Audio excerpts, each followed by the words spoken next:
Welcome to Distribution Talk with Jason Bader, the show where we dive into the stories, struggles, and solutions from business owners and thought leaders in the wholesale distribution market. Hey friends, Jason here. In this episode, I had the opportunity to catch up with my friend Will Quinn. Will is trademarked the distribution guy. Will's got an interesting background, started out in the Marine Corps and logistics and took that expertise into the distribution world and specifically into the warehouse environment and really, has looked at transforming warehouses and really bringing just a different set of ideas to that warehousing function where I think a lot of folks, they tend to back burner that or they don't think as much about how can they enhance that environment, really to reduce expenses, to reduce mistakes and whatnot. And they're just so hyper-focused on the revenue generating side that they forget they've got to support those sales with a place that's run fairly efficiently. Will wrote this great book just recently released. We talk a lot about this in the episode, but called Modern Warehouse Management. And he just brings a very practical approach to that based on his 25 years of experience running warehouses and distribution centers. But again, thoroughly enjoyed the practicality out of my friend Will, and I hope you do too. This episode is brought to you by my friends at Moblico. Your customers and employees spend 30% of their waking day on their mobile devices. From custom mobile apps to robust mobile messaging solutions, Moblico provides the most comprehensive end-to-end mobile communication and outbound marketing solution to the wholesale distribution industry. In a recent conversation with someone using their beacon technology, she described sending an instant request for a Google review after someone visited the showroom. Even better, what do you want to tell customers when they enter that showroom? This is the power of mobile communication. If you've been curious about how mobile technology can help your company or are looking to upgrade your current solution, check out what Moblico has to offer at www.moblicosolutions.com. That's MOBLICO solutions.com. And be sure to let them know you heard about them on the Distribution Talk podcast. Hey, Will, really great to see you. Thanks for taking the time to jump on Distribution Talk with me. Hi, Jason. Thanks so much for having me. I'm a big fan. I appreciate that, but you're the distribution guy, trademark that is. So, yeah. Anyway, would you mind going into your background a little bit? Just tell us a little bit about how you became the distribution guy and just, really where did it start? And then, what was interesting about distribution and why did you really build your career around this? Sure. Well, I'll go back to the beginning. Sure. Joined the Marine Corps and I had no idea what I wanted to do. So like, well, what do you want to do? I'm like, I have no idea. They're like, oh, hey, how about supply chain logistics? And I've been there ever since. It's interesting. If you go back to the days of the Roman Empire, that's where supply chain kind of came from. Okay. Their ability to keep their troops, the legions, supplied with food and water and weapons and everything else they needed was one of the keys to their success about conquering so much territory. So, supply chain comes from the military.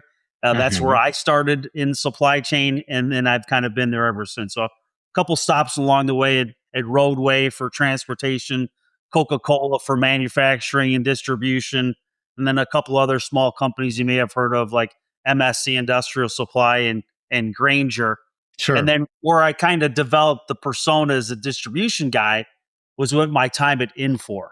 Yeah. I remember that actually. I remember, starting to see you get involved with Infor. Yeah, one of the EVPs in sales was like, you know what? I like our thought leadership folks to start writing and get published. Yeah. And so I had talked to my boss who was in England at the time. And he's like, well, yeah, we've kind of done this before. People will write articles, we'll submit them. The publications will say, thanks, but no thanks. And then they wind up as a blog on the website. But my first article was about the importance of culture in distribution. Interesting. And it got picked up and published right away. And then, I just kept going because I love to write. This is before ChatGPT and large language models. Yeah. Before you got the little me writing. Assist. Yeah, exactly. No, I wrote for years, man. I wrote and struggled for years. And all of a sudden, a little bit easier now. But try to keep it as authentic as possible. So, Absolutely. So and then that's how it came. So, going to industry events and speaking and writing and that sort of thing. yeah, And then I was like, well, let's trademark this thing. So inspired by supply chain queen. So I was like, all right, well, I don't want to be the distribution king. That would be kind of disrespectful. that I'm would like, I'm be. just a Yeah. guy. I'm just a Yeah. Marine. Yeah. Distribution guy. That seems to fit. So, one thing, just kind of pulling on the military and the Marine Corps thread. What was it like transitioning from the military to the civilian world in logistics and distribution? I mean, because you had a very specific set of disciplines there in the Marine Corps, and then when you transitioned it into a civilian role, what was that like? Well, it's interesting. So at first, it wasn't that difficult, Okay, quite honestly. So my first big job out of the Marine Corps was at Roadway Express. okay, So I was a dock supervisor, worked on the docks with the Teamsters. It was local 705, local 710. yeah. So it was kind of an adversarial I was gonna uh, say, yeah, that's a it was, little, very that's a challenge. straightforward, Yeah, very, here's the mission, carry it out. And it wasn't that big of a deal.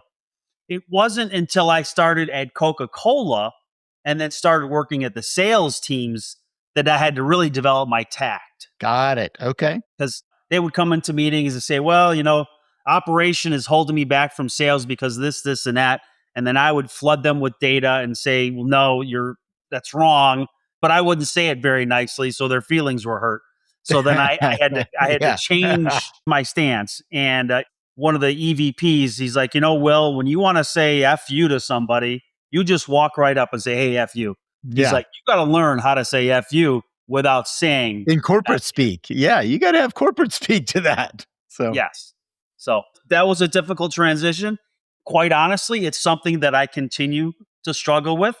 I have an inner dialogue that's very okay, different than what comes out. fair enough. Yeah.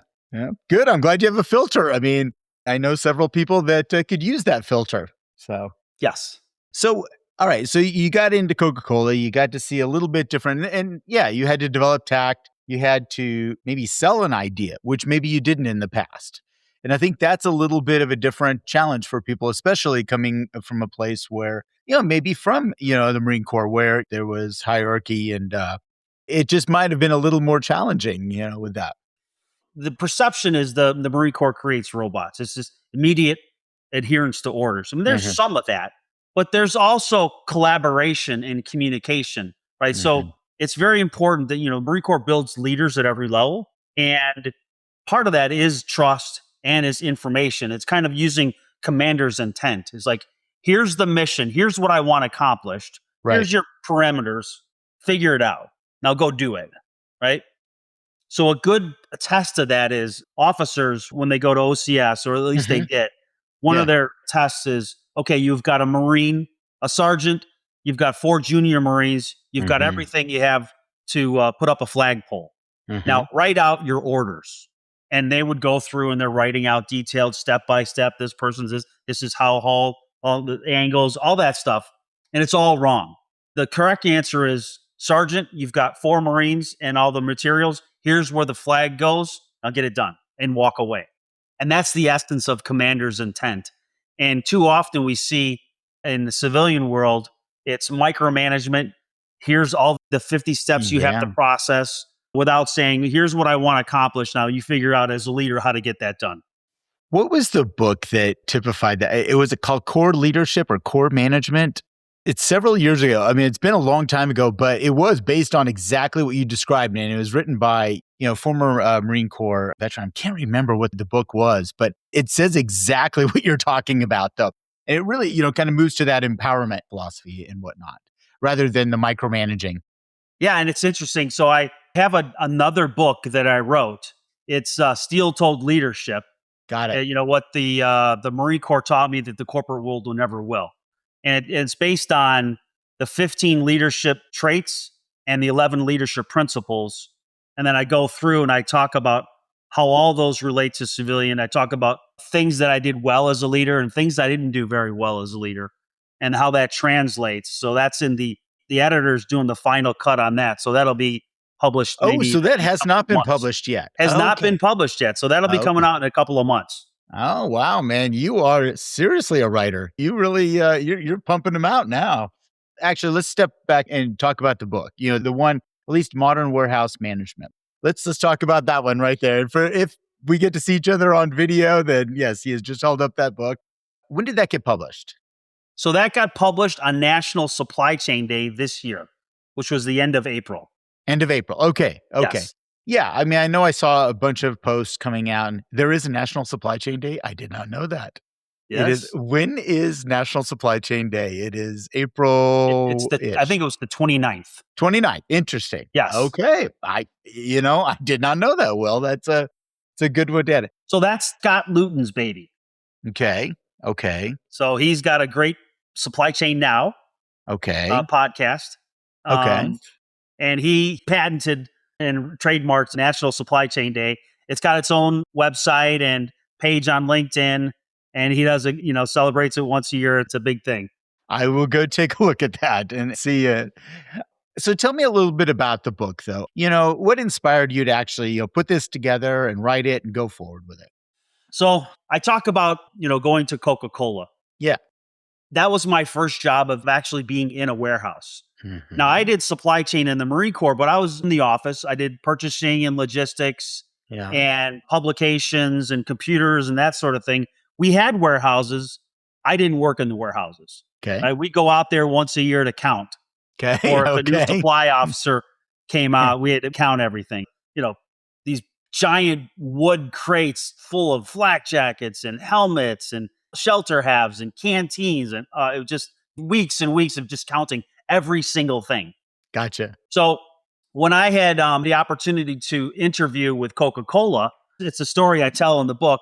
Yeah. It was interviewing for a production supervisor role. And the production manager was like, "No, you're more of a warehouse guy." And he sent me to the plant manager because they wanted a warehouse manager. Okay. So he explained the role. He's like, "Well, can you run my warehouse?" I was like, I had never run a warehouse before. I was like, "Of course I can run your warehouse. I got that. Oh, yeah, for sure. I'll figure it out." Right. So this is the book that I wish I had then, right? Because so then what I had to do get is it. be very curious because I didn't know anything about warehouse. So my first job in a warehouse was being a warehouse manager. So I had to learn everything about raw materials and full goods and rotation and space utilization. Managing people, I had that down. Yeah. But the other parts I didn't know anything about. So, using SAP. So I had to be very curious and just spend time on the floor asking questions. Sure. What's getting in the way? And the first thing that came up was space. All right. So I just redesigned the warehouse because we would get these runs of these smaller runs of like Tutti Frutti and things like that. Okay. These long runs. So you'd have 6 pallets in a position that holds 40. And it was just a bad use of space. So I just redesigned it so that there was end caps and things like that for these smaller runs or of the end of a code data, things like that. Yeah. It was a better utilization of the space. And that's got me a little bit of credibility because okay, well, somebody asked what was wrong. I told him what was wrong. He fixed it. And then as the next thing, it was like, okay, well, what's the issue with forklifts or the loading or and then just learning from the people that actually did the work. And then maintaining that it's hard to manage from the office. You have to be For on sure. the floor. Oh, yeah. Seeing what's happening because you can write the process and the procedure, but if it doesn't work, then they're not going to follow it. So being out there is so important. That's kind of how I got my start. And that's why I wrote the book, was to have that operator's manual Okay. that is useful. It's not theory. It's stuff that's been proven over this last 25 years in docks and all sorts of warehouses, mistakes and things that I've made that folks can learn. Every chapter's got a section where, what you can stow on Monday, because there's 100 problems to fix. If you try to do everything at once, it's not going to work. So you just pick one thing, fix it, thank the people that helped you get it done, celebrate the win, and then move on to the next thing. So that's the Monday move, right? Is that what it's Yes, referred that's your to? Monday move. Your Monday move. All right. So can you share one of them? Just kind of give me one that sticks out, a Monday move that comes from the book, but it's one that you see a lot. So one of the things that's near and dear to my heart is safety. Yeah. So doing safety audits. just going through and taking a look and walking around and seeing where are there opportunities to become more safer? Where's the potential for somebody going around the corner and hitting that you could use a dome mirror? And just those small changes make a Hmm. big difference. But it has to be intentional. You have to carve out the time to go on the floor and do those things. Got it. Yeah. No ivory tower stuff here. Now, who did you write this for? I mean, if you were to think specifically, did you write this for the warehouse manager, the people on the floor, or did you write this really for those maybe in either mid level or executive management who maybe don't understand that floor very well? You know what? All of the above, Okay. right? So it's not a book that you have to read all the way through. There's different chapters that apply for an executive that maybe not so much for a frontline supervisor. And there's chapters in there that relate to more IT professionals that support warehousing rather than the operator. But everybody can benefit from all of the information, from cross collaboration to, the history of warehousing. How did it start? And what are the things that we carry forward through all those different eras and that sort of thing. So there's different things that you can use throughout your career in this book. This episode of Distribution Talk is sponsored by NSQL Distribution Software. NSQL is a fully functional distribution-based software package. I say distribution-based because that's important. Many alternatives out there say they do distribution, but they really aren't very good at it. They're generally watered-down manufacturing packages with a few distribution features tacked on. I only recommend software packages that were purpose-built to serve distribution, and these folks do it very well at a price point many smaller distributors can afford. If you're ready to step up to a fully loaded, scalable distribution package at an affordable price, look no further than NSQL Distribution Software at www.nsql.com. That's INXSQL.com.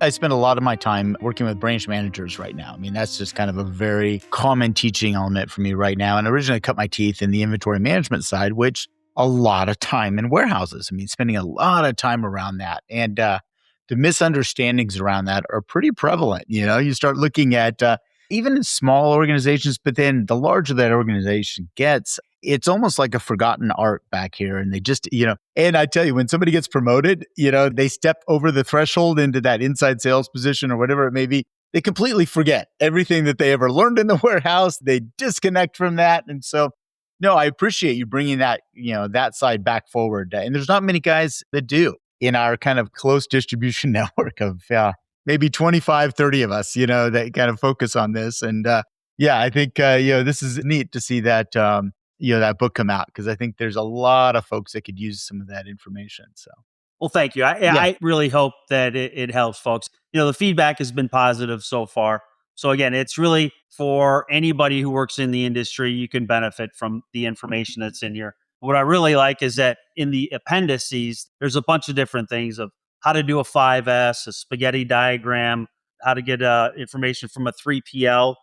And then on my website, each of those has actual documentation that you can download to perform that. So if you wanted to do a 5S, you learn about 5Ss and why they're important. And then on my website, you get a free download of the information packet to go out and conduct that 5S in your warehouse. Forgive me for this. What is a 5S? So 5S, so that's Lean Six Sigma methodology. Okay, I got you. I'm with you. So there's 5 steps to say you've got a tool room and they're just stuff's everywhere and your operators are taking time looking for their tools. Well, the first thing you do is you sort everything out and you get rid of the stuff that you don't need. Okay. And then you set it in order and like you draw the circles, like this is where the wrench goes and this is, so it's a place for everything in its place. You take before and after pictures, shine is cleaning, and then it's a sustain, which is the last piece, which is the hardest, right? Because you're developing new habits. So you have to have a mechanism that somebody is in charge. I'm responsible for keeping this area clean. And then somebody else is coming up behind them and saying, are they keeping it clean? Got it. Okay. I wasn't familiar with that expression. So maybe I am a little far from the warehouse. It's been a bit. So, And then the other great Yeah. another thing, a spaghetti diagram. You familiar with the spaghetti diagram? Tell me about the spaghetti diagram. Well, everybody loves spaghetti, but Yep. spaghetti is really about flow. Okay. So you get a top-down version of your facility, Okay. and then you trace how freight flows through your warehouse or flows through a process. Yep. And you can see, where it goes, and it winds up looking like spaghetti because it's all over the place.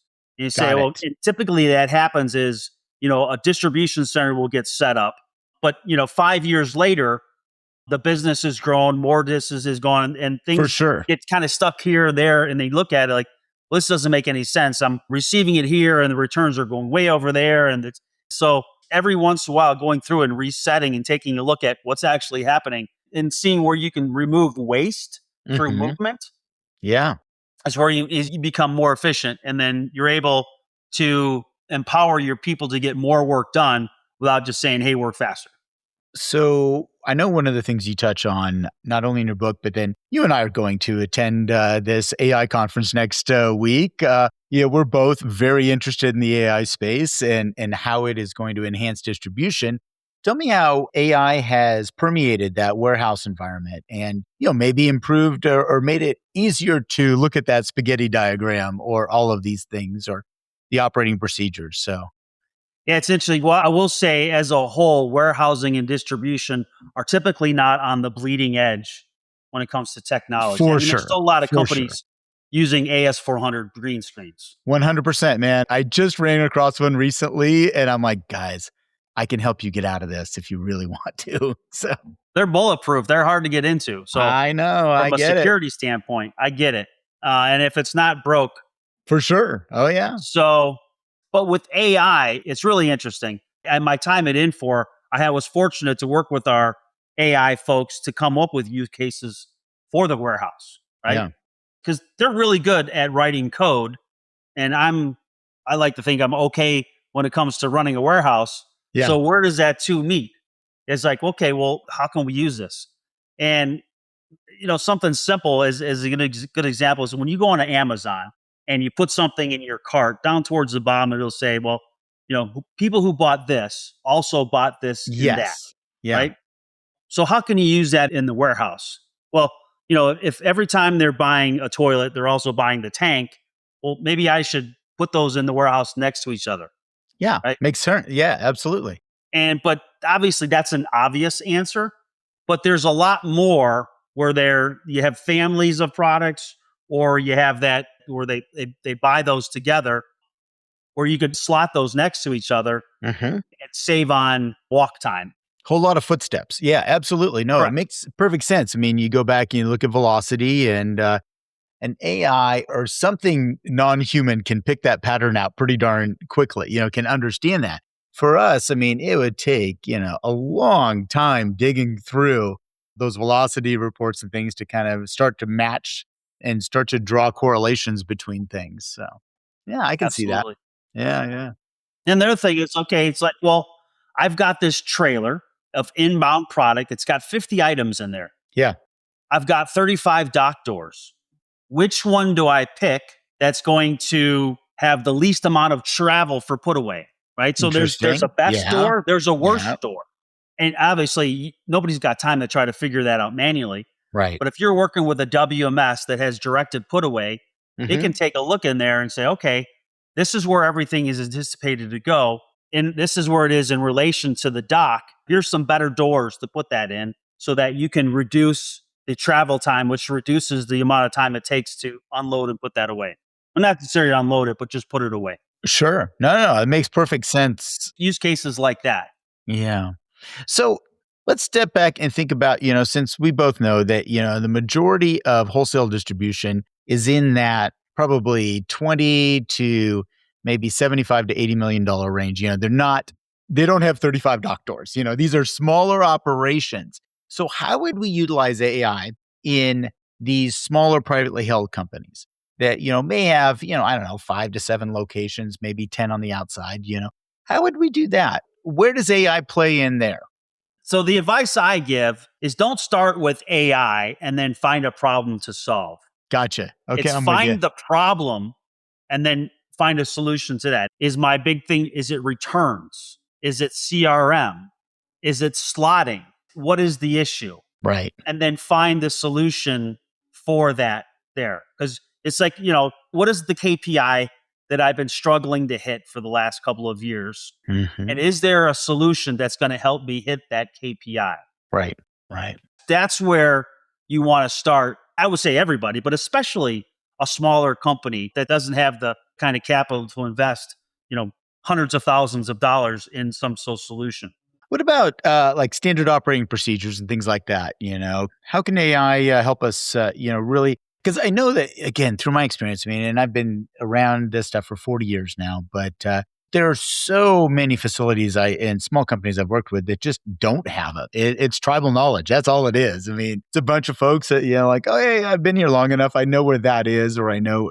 And in many cases, I mean, I know several companies I work with that have not adopted WMS, and they're pretty manual companies, but procedures is one area that I think all of them could glom onto.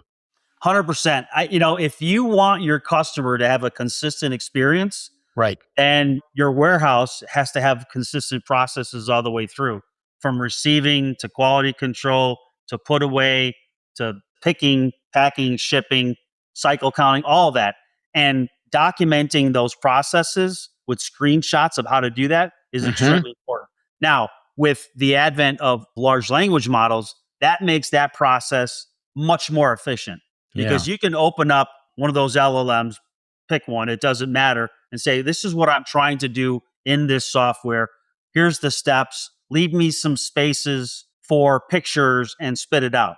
And, when I originally did that was one of my big things. Every warehouse I went to, I documented those and it took forever, right? Hmm. But Yeah. with LLMs, it's easier to generate those. Then what you have to do is you get the pictures and then you train everybody. So if you say this cycle counting process is Yeah. these 10 steps, this is where commander's intent doesn't work. Like you have to say, like, this is exactly how I want you to do Sure. this. Sure.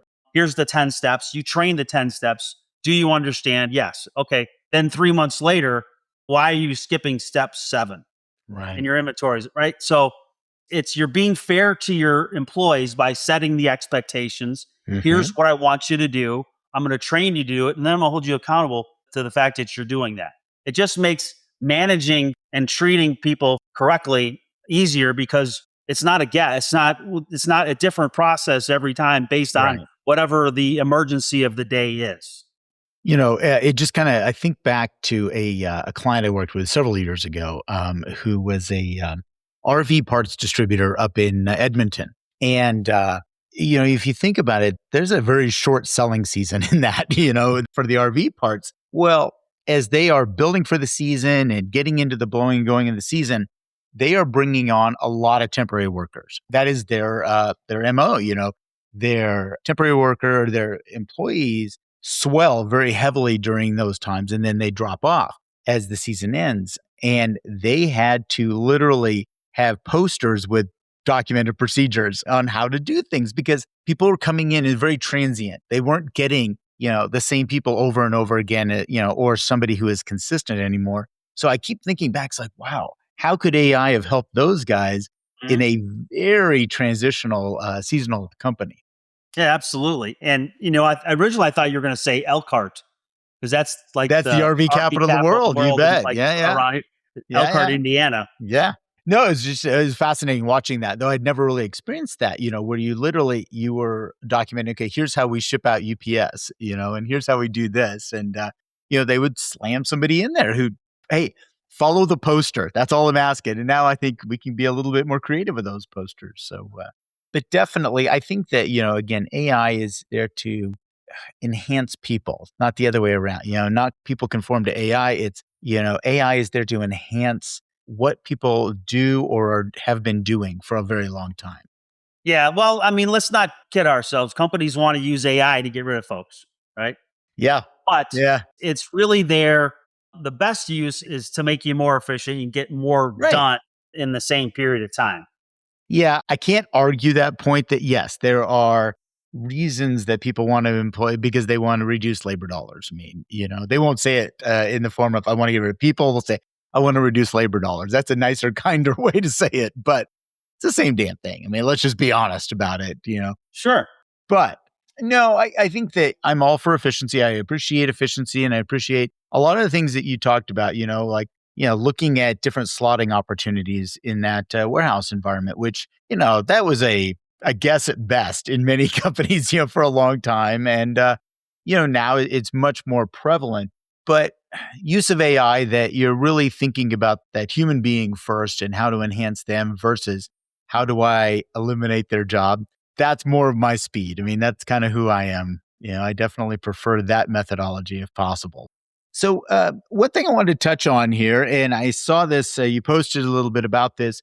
You are teaching at Elmhurst. Is it Elmhurst University or? Yes, yeah, Yeah. Elmhurst University. It's So it's tell my me a alma little bit mater. about that journey. Oh, it's your alma mater. Even better. Yes. Okay. All right. All right. Yeah, so in 2015, I got my Master of Science in Supply Chain Management, Okay. and I've always enjoyed it, leading, teaching, coaching, Okay. and they had me teach a couple classes Yeah. to the undergraduates in supply chain, and I ever said, if you ever need instructors moving forward, let me know. So in 2025, like, hey, would you like to teach the class on warehouse management? I was like, absolutely. Yeah. I'm So in. I dug in, I looked at the PowerPoint. It looked like the same one that I had learned from. So I'm like, all right, Okay. we Okay. need to update this. And that was a great utilization of AI. I was able to use some of the models to create better imagery, Yeah. to create a better PowerPoint presentation, and to incorporate a lot of the technology that is used in there. And that's one of the chapters in here. It's ERP,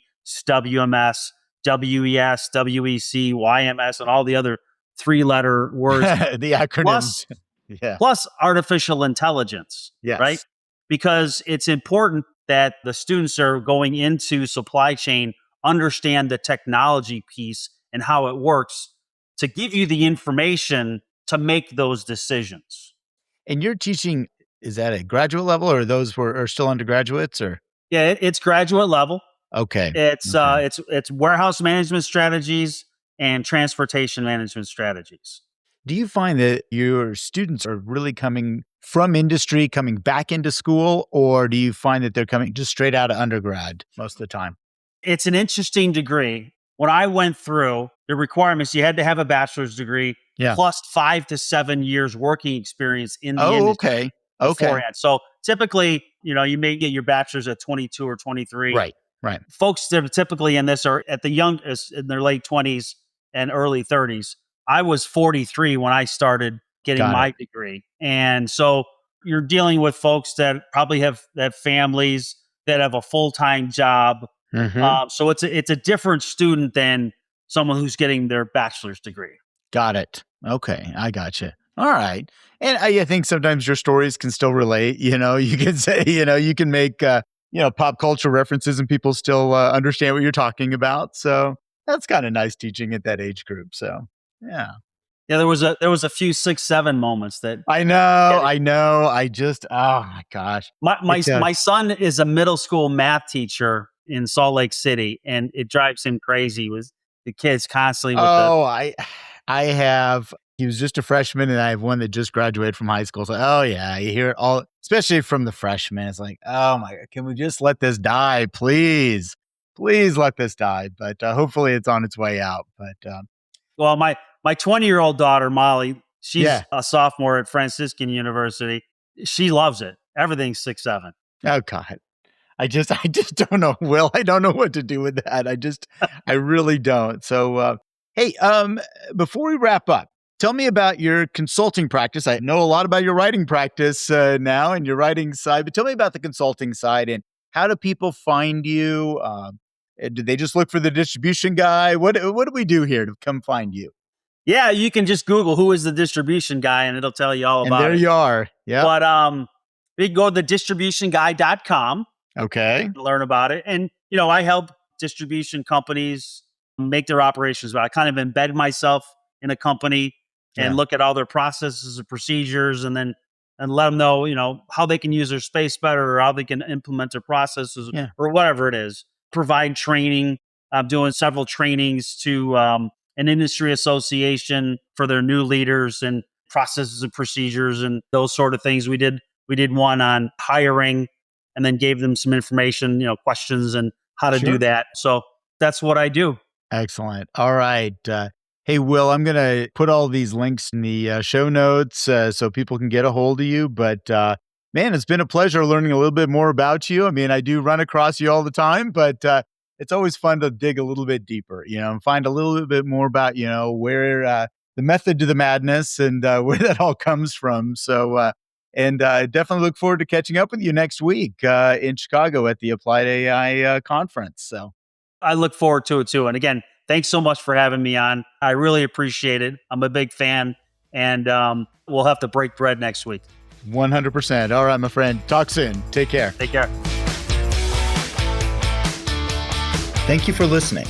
If you liked what you heard, consider sharing with your friends and colleagues. And don't forget to follow the show on your favorite podcast application.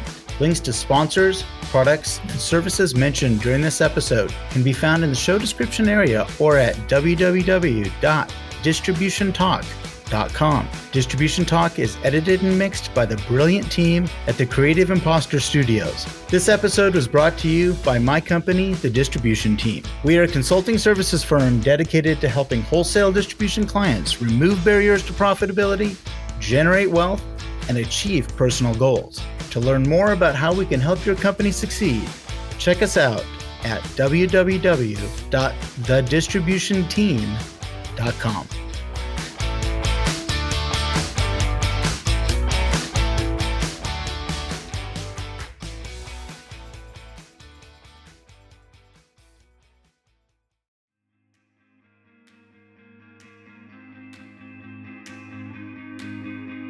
This episode is brought to you by my friends at Profit2. Clients have shared that the big thing that sets Profit2 apart is their approach. From the moment you meet the team at Profit2, you get a sense that they know their business and how to help you make improvements safely.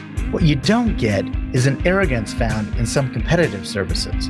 They know that you're an expert in your business, and they seek to help you be just a little bit better. We know resources are harder than ever to find, and with the barrage of price increases, adjusting to the changes is a massive and oftentimes manual challenge.